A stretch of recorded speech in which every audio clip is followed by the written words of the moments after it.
Ever wonder how absolutely terrifying humans look from an animal's perspective?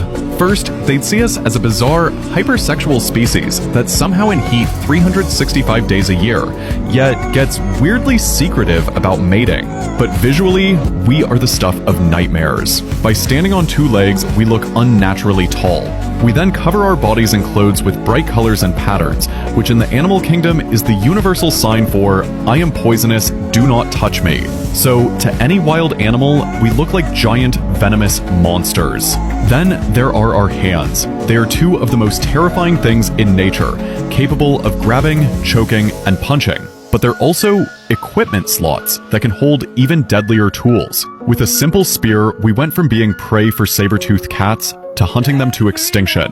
And when we throw that spear, it's an act of incomprehensible magic, like throwing your own mouth to bite something from a distance. Perhaps the weirdest thing is our skin.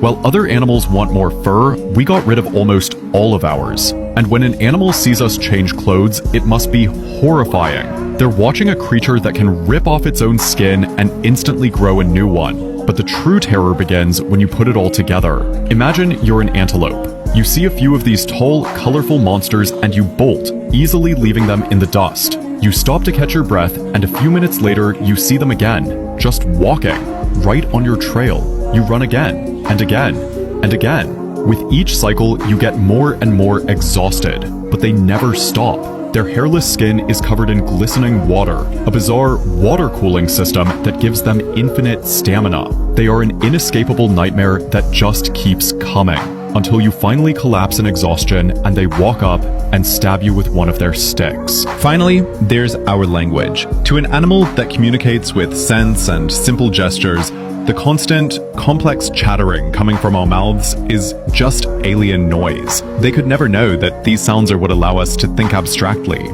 build complex tools, and, most terrifyingly of all, call for backup. All of these bizarre traits that animals can't understand are the source of our power. Even without our brains, our physical specs are top tier. Don't forget, even though we're domesticated now, our genes are still those of the most OP players in the current version of Earth Online.